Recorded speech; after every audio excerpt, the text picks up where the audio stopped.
Deep within the crystalline spires of the Galactic Federation archives, Curator Zixtal's four hands moved in practiced coordination across the holographic displays. Today marked the 300th weapons disclosure form the curator had processed for Earth's membership application, and something wasn't adding up. Computer, display Earth Submission Category 1. Primitive weapons. Zixtal chittered, compound eyes reflecting the soft blue glow of materializing documents. The display flickered, and Zixtal's antennae twitched in confusion.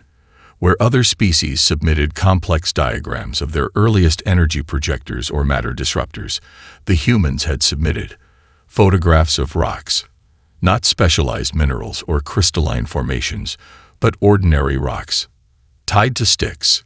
Computer, verify translation matrix, Zixtal commanded, certain there must be some error. The confirmation only deepened the mystery. A junior archivist, Krentel, noticed the curator's agitation. Problems with the new submission. First curator. Look at this, Zixtal gestured with a lower right hand. The humans classify these as weapons. They call this one a hand axe and date it to over 1 million local years ago. Krentel's exoskeleton shifted colors in amusement. Surely this is a cultural artifact, not a weapon submission. Perhaps they misunderstood the form. That's what I thought initially. Zixtal pulled up another image. But look at the impact analysis they included. These primitive tools could generate enough force to penetrate the hide of what humans called a woolly mammoth, roughly equivalent to modern personal shield technology. The junior archivist's amusement faded. That's impossible. Without energy cores or power systems. Pure mechanical advantage and applied physics. Zixtal was already deep in the supplementary materials. And this is just the beginning. They developed increasingly sophisticated variations. Look at this atlatl design. It effectively doubled the human arm's throwing range through leverage alone. Krentel leaned closer to the displays, professional curiosity overwhelming initial skepticism. But why would they continue developing such primitive weapons once they discovered basic energy principles? That's the fascinating part. Zixtal activated another document cluster. They never stopped.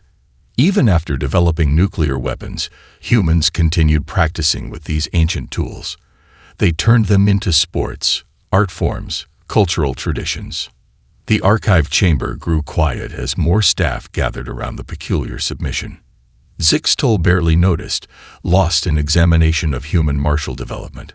Where other species followed linear paths from simple weapons to more advanced ones, humans seemed to treat weapon development as an explosion in all directions simultaneously. First curator, Krentel's voice had lost all trace of amusement. Should we alert the Security Council, a species that weaponized simple rocks to such effect? No. Zixtal's decision was immediate. This requires deeper study. There's something we're missing. Something fundamental about how humans view the relationship between tool and user. The curator's upper hands initiated a new research protocol, while the lower ones continued sorting through the submission. I'm establishing a dedicated research initiative. We need to understand not just what they built, but why they built this way. The Security Council won't like that, Krentel warned. They prefer weapon submissions to be processed and classified quickly. Zixtal's compound eyes fixed on an image of a human child learning to use something called a sling, another deceptively simple weapon that could launch projectiles at devastating speeds. The Security Council's standard protocols assume weapons advance from primitive to sophisticated. But these humans, Zixtal's antennae quivered with intellectual excitement. They didn't just create weapons. They created entire philosophies around their use. And I suspect understanding those philosophies will be crucial to understanding humanity's place in the Federation.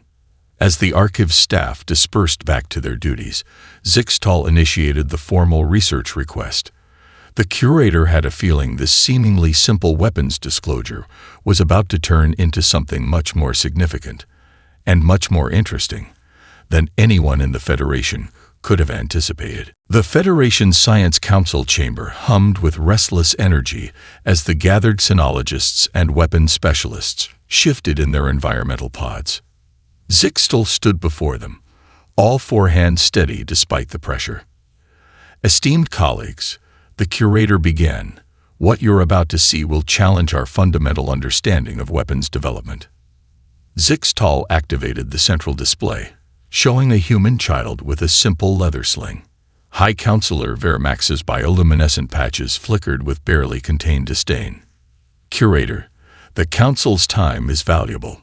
We've reviewed your preliminary findings about these primitive human weapons. Then observe. Zixtal initiated the comparison simulation. The holographic display split, showing the human child with the sling alongside a standard Federation civilian defense weapon. Computer, execute firing sequence. The chamber fell silent as the simulation played out. The stone from the child's sling outpaced the energy projection, striking its target with significantly more kinetic force. Impossible. Vermax's appendages twitched. Rerun the simulation. I've run it 10,000 times, Zixtal responded, all four hands spreading in emphasis. The physics are undeniable. Using nothing but braided leather and centrifugal force, humans achieved projectile velocities that match our early energy weapons. Council member Thorell, a respected weapons historian, raised a sensory stock.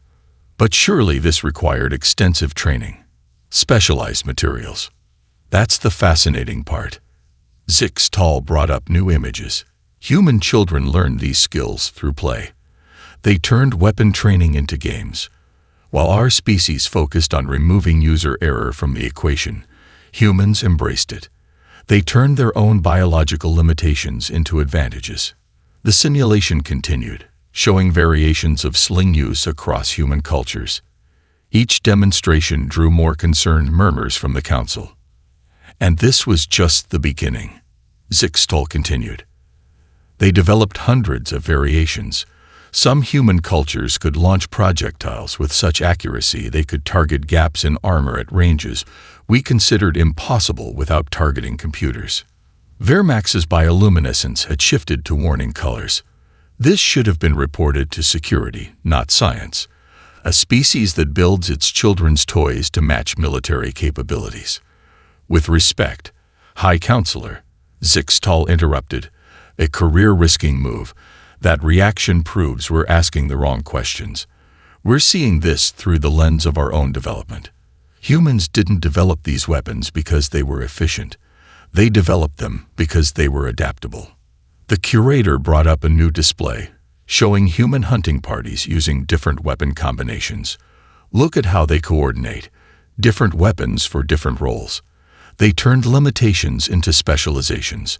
When faced with stronger prey, they didn't just build bigger weapons. They developed entirely new ways of thinking about combat. Thorell's sensory stock wavered thoughtfully. You're suggesting their weapon development was driven by methodology rather than technology. Exactly. Zixtal's antennae quivered with excitement. While we sought to eliminate variables, they mastered them. Every piece of terrain, every weather condition, every limitation became an advantage when properly understood. The chamber erupted in overlapping discussions.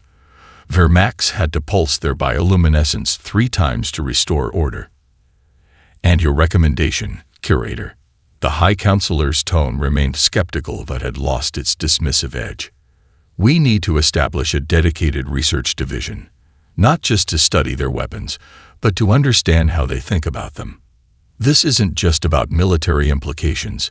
It's about understanding a species that turned adaptation itself into a science. The council chamber fell into contemplative silence. Finally, Thorell spoke. I second the curator's recommendation. Any species that could achieve such results with such limited resources deserves thorough study.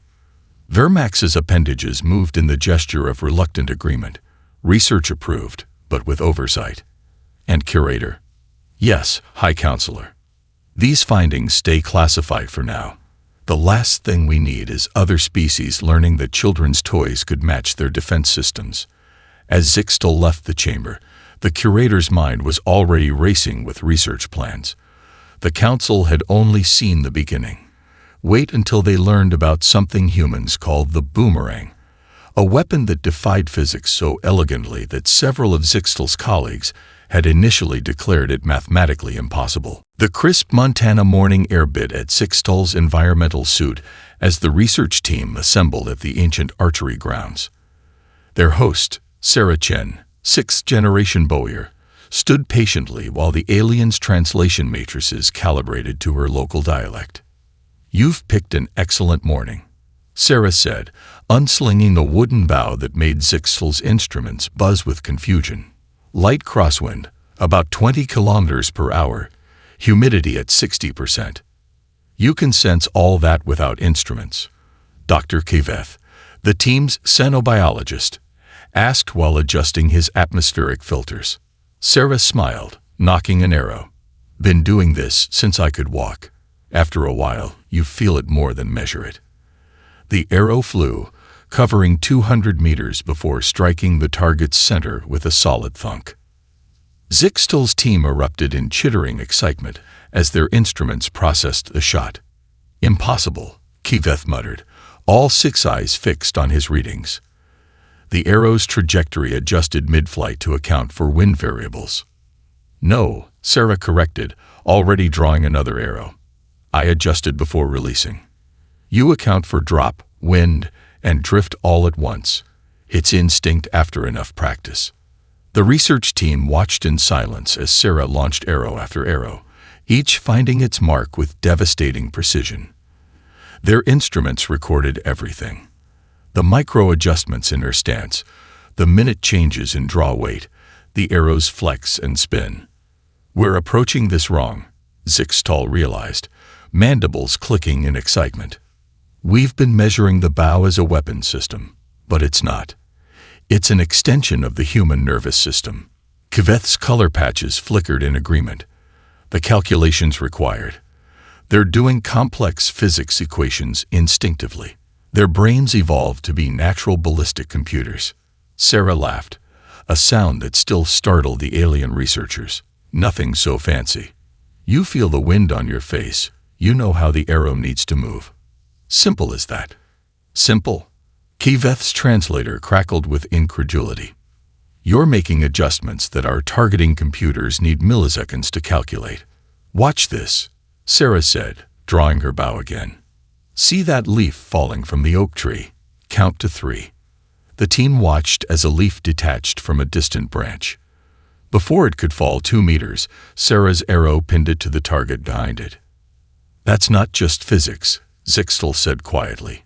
"You predicted where the leaf would be, accounted for its irregular fall pattern, and adjusted for the arrow's flight time." "Like I said," Sarah smiled. "Instinct." Later, as the team processed their findings in their mobile research unit, Kiveth brought up the point they'd all been avoiding. "Do we understand what this means?" Their earliest ranged weapons required users to develop cognitive abilities that match our modern targeting systems. More than that, Zixtal added, 4 hands moving rapidly over the holographic displays. They turned this capability into art. Look at these historical records.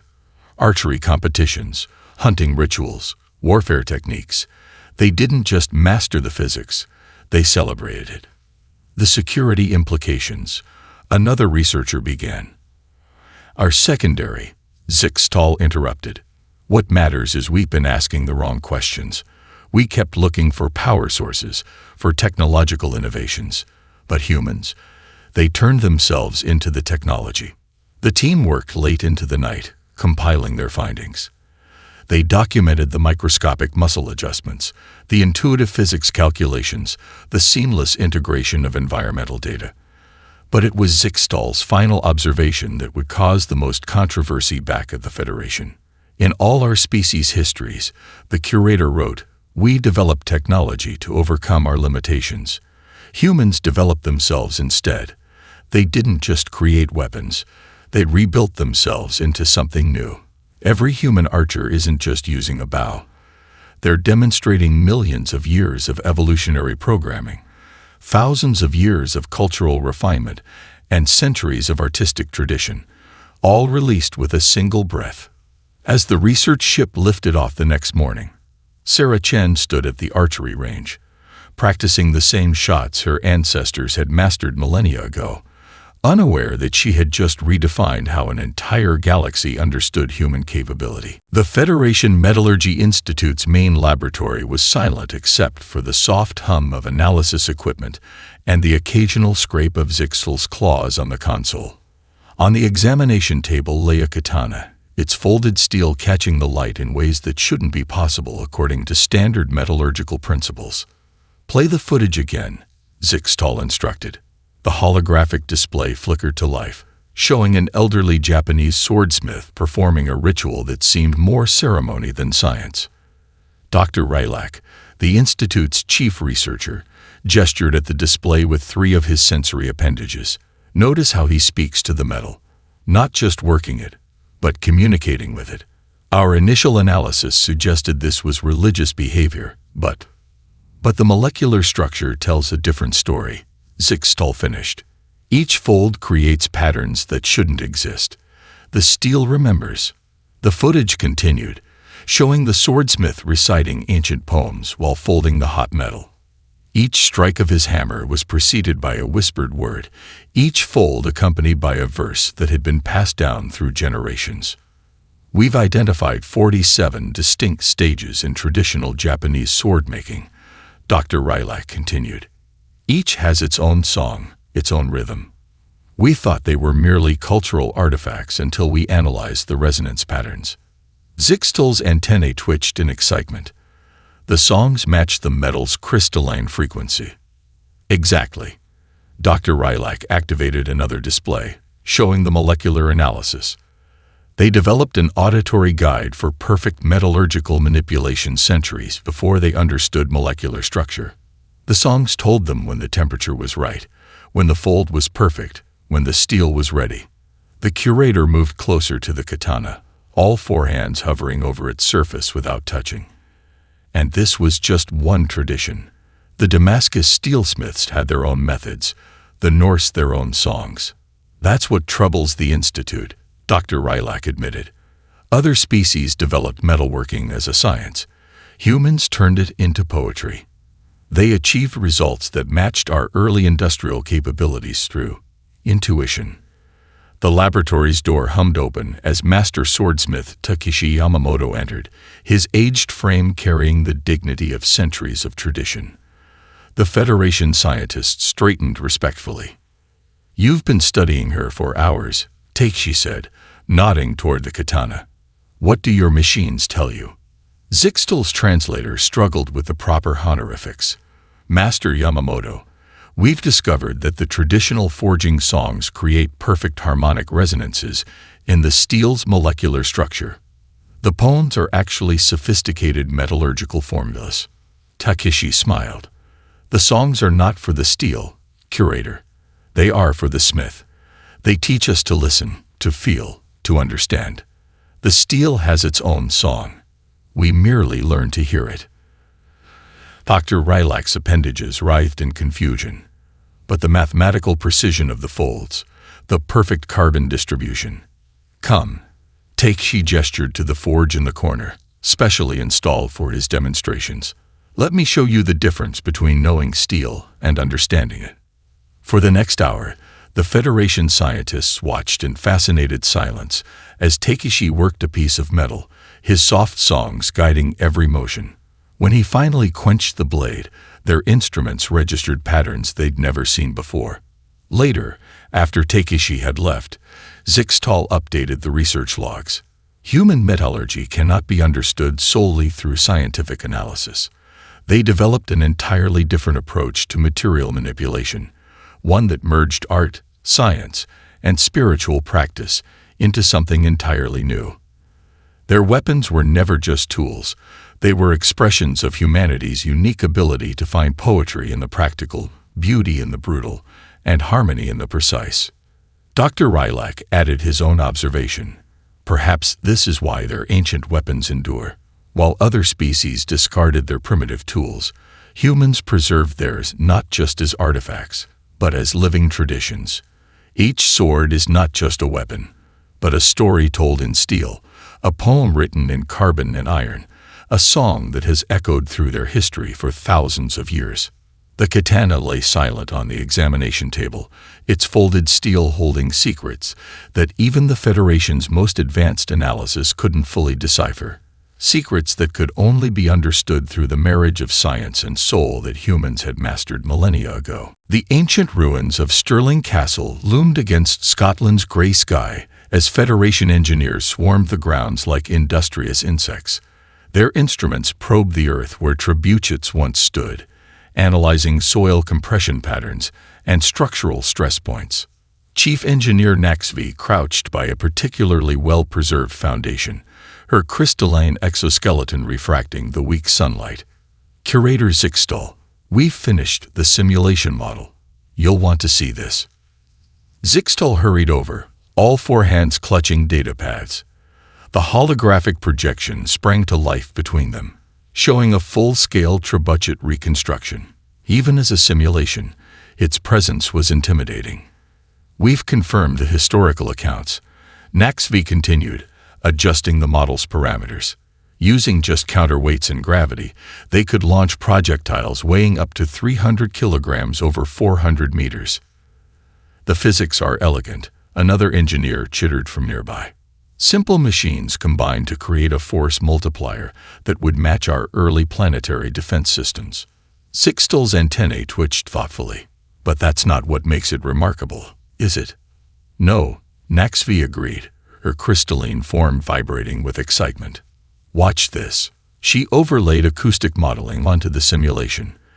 The deep whoosh of the trebuchet's arm, the whistling of the projectile, the thunderous impact, all recreated in perfect detail. The psychological impact must have been devastating, Zixtal noted. Imagine being inside those walls, hearing that sound over and over, never knowing where the next strike would land. That's just it, Naxvi exclaimed. The waiting was part of the weapon. We calculated the reload time, 3 to 5 minutes between launches. That means the defenders spent more time anticipating the next strike than actually being hit. Zixtal finished. The siege engine wasn't just a weapon, it was a terror weapon. The research team gathered around as Naxvi expanded the simulation, showing multiple trebuchets operating in sequence. They would time their launches differently, creating an irregular pattern. The human mind apparently finds random threats more stressful than predictable ones. But look at this, another engineer interrupted, bringing up their own findings. The accuracy was relatively low. They couldn't target specific points reliably at maximum range. They didn't need to, Zixtal realized. The psychological effect of stones raining from the sky, the constant thunder of impacts, the irregular timing, it would break the defenders' morale before it broke their walls. Professor Helen Macpherson, their historical consultant, approached the group. Her presence had become invaluable for understanding the human context of their discoveries. You're partially right, she said, pointing to different areas of the castle. But trebuchets were also used symbolically. Sometimes, just assembling them in view of a castle was enough to force a surrender. They became symbols of power as much as actual weapons. The Federation team processed this new perspective. Naxvi's crystalline form flickered with revelation. They weaponized gravity itself, but the true power was in what the weapons represented. Precisely, Helen nodded. And consider the engineering knowledge required. Understanding leverage, mass, trajectory. These weren't just weapons, they were demonstrations of mathematical and engineering prowess. Zixtal began updating the official report, all four hands moving across different interfaces. The human approach to siege warfare reveals a sophisticated understanding of both physical and psychological combat. They didn't just attack walls, they attacked morale, confidence, and the enemy's sense of security. As the day waned, the team prepared to leave, but Zixtal lingered, watching the sun set behind the ancient walls. The curator couldn't help but imagine the scene, the deep thrum of launching trebuchets, the terrifying whistle of incoming projectiles, the the psychological warfare of irregular impacts. The final report would note that human siege engines represented more than just mechanical innovation. They were a perfect fusion of physics and psychology, using the planet's own gravity as a weapon while exploiting the natural fears of their opponents. It was another example of how humans didn't just build weapons. They built weapons that operated on multiple levels, attacking body and mind simultaneously. As darkness fell over Stirling Castle, Zixtal understood why these ancient weapons still commanded such respect.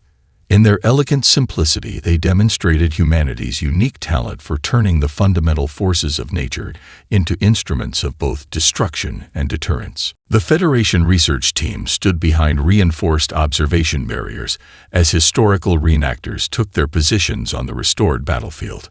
Zixtal's environmental suit filtered the crisp morning air, while the team's instruments prepared to record every aspect of the demonstration.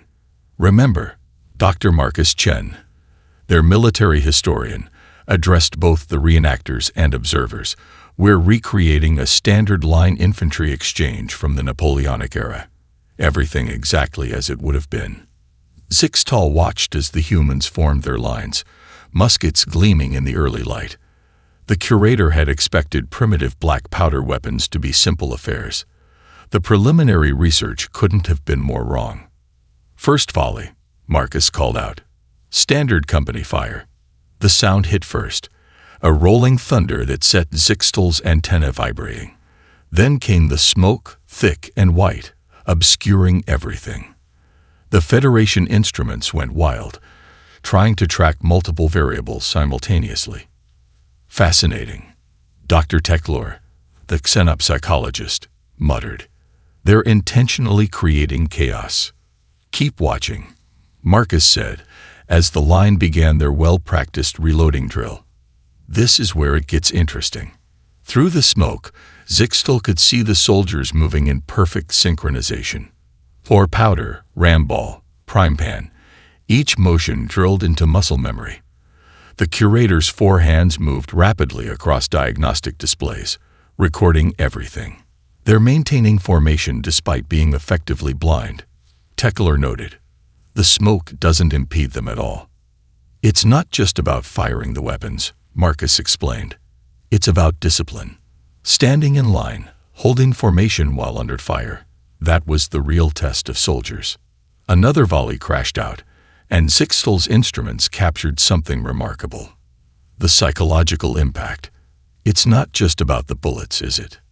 No, Marcus confirmed. The noise, the smoke, the way the sound rolls across the battlefield. It was all part of the weapon's effect. The black powder wasn't just propellant, it was a psychological tool. The demonstration continued, showing different firing patterns. Platoon fire, company fire, rolling volleys. Each had its purpose, its psychological impact. The Federation team watched in fascination as the humans transformed what should have been chaos into a deadly ballet. Look at the reload speed, Teklor observed. They're achieving a rate of fire that shouldn't be possible with such primitive mechanisms. Practice, Marcus smiled. Some units could fire 4 rounds per minute. Every motion optimized, every movement precise. They drilled until they could do it blindfolded, and often had to, in the smoke. Zixtal's analysis programs were revealing even more. The social cohesion required. They're not just fighting as individuals. The whole line is a single organism. Exactly, Marcus said as the demonstration wound down. Black powder weapons didn't just change how humans killed each other. They changed how they organized themselves. Military drill became a science. Unit cohesion became an art form. Later, as the team compiled their findings, Tekler raised the point they'd all been considering. Most species abandoned projectile weapons as soon as energy weapons became viable. Humans kept studying them, perfecting them, even after developing more advanced technology. Because it was never just about the weapons, Zixtal realized, all 4 hands gesturing excitedly. It was about what the weapons taught them. Discipline, coordination, the ability to function in chaos. The final report would note how black powder weapons had shaped human military development in unexpected ways. They hadn't just created tools of war, they'd created entire systems of human organization and behavior. The smoke and thunder of their guns had forged something unique. Armies that could function in blindness, soldiers who could maintain discipline in chaos, and commanders who could orchestrate it all. As the sun set over the battlefield, Zixtal watched the reenactors cleaning their weapons with practiced care. The curator understood now that these weren't just historical artifacts. They were keys to understanding how humans had learned to master chaos itself, turning the very confusion of battle into a weapon as potent as any bullet. The Federation Academic Summit's main hall buzzed with anticipation.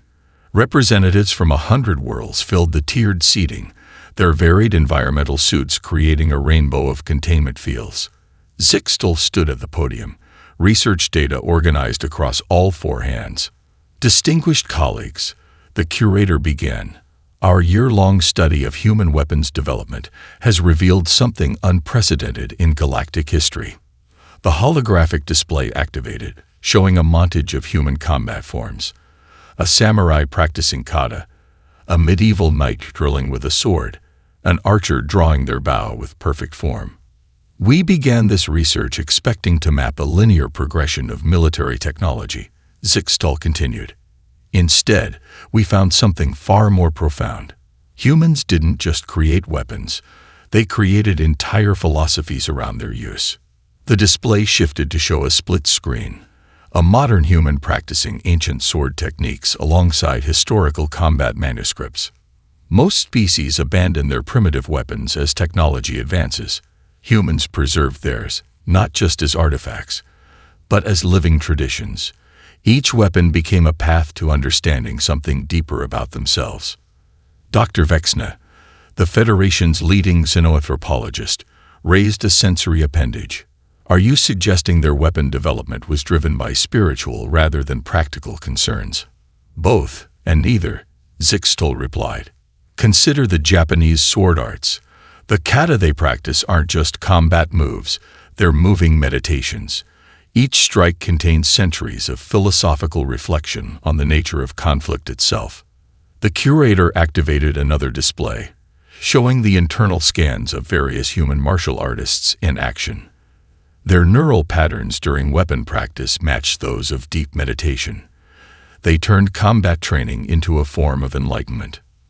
Murmurs rippled through the audience as Zixtal continued. But it goes deeper.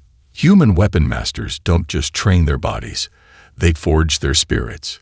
They view mastery not as dominance over others, but as victory over themselves. The display showed thousands of years of human martial development compressed into a few minutes. Spears became staffs, became walking sticks. Swords became wooden practice weapons, became instruments of moving meditation. They created entire cultures around their weapons, Zixtal explained. The European knights had their codes of chivalry. The samurai had their bushido.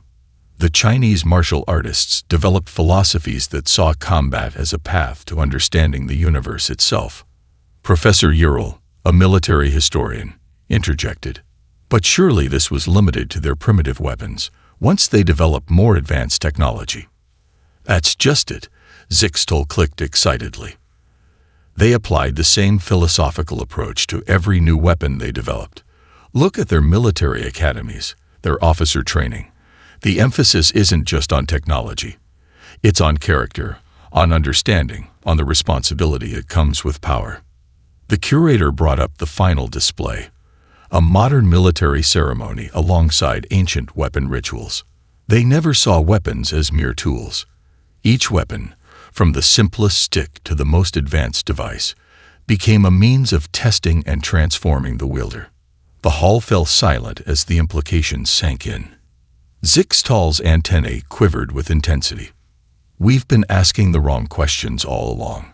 The remarkable thing about human weapons isn't their destructive capability. It's how humans use them to construct entire systems of meaning, philosophy, and personal development. Later, as the summit concluded, Dr. Vexna approached Zixtal. Your findings will be controversial. Many will see this philosophical approach to warfare as dangerous. Perhaps, Zixtal agreed. But consider the alternative. Most species see weapons as tools of dominance. Humans saw them as tools of transformation. They didn't just ask how to win fights. They asked what victory meant, what combat taught them about themselves, what responsibility came with power. The curator's final remarks would be quoted in xenoanthropology texts for generations. In studying human weapons, we discovered something unprecedented, a species that turned the art of war into a path of self-discovery, that saw in each weapon not just a means of defeating others, but a way of understanding themselves. They didn't just create weapons, they created wisdom. The Federation Council chamber radiated tension as Zixtal faced the final hearing on Earth's membership application. The massive chamber, designed to accommodate representatives of every member species, hummed with environmental fields and translation matrices. High Counselor Vermax's bioluminescent patches pulsed with concern. Curator, your research has raised serious questions about human membership, a species that transforms everything into a weapon. With respect, High Counselor, Zixtal interrupted, mandibles clicking with determination. That fundamental misunderstanding is exactly why my final discovery is so crucial. The curator activated the chamber's central display, showing images that made several council members shift uncomfortably. Museums of war, memorial sites, peace gardens built on ancient battlefields. What you're seeing isn't a celebration of warfare, Zixtal explained. These are monuments to remembrance. Humans preserve their weapons not to glorify combat, but to remember its cost. The display shifted to show the ceremonial guard at the tomb of the unknown soldier. Watch their precision, their devotion. These aren't soldiers preparing for war. They're guardians of memory. Council member Thorell's sensory stalk wavered thoughtfully. Explain the distinction, curator. Throughout our research, we focused on how humans transformed simple tools into sophisticated weapons. But we missed something crucial. They also transformed weapons into symbols of peace. The display showed a series of images, swords being beaten into plowshares, warships converted into museums, artillery shells turned into flower planters.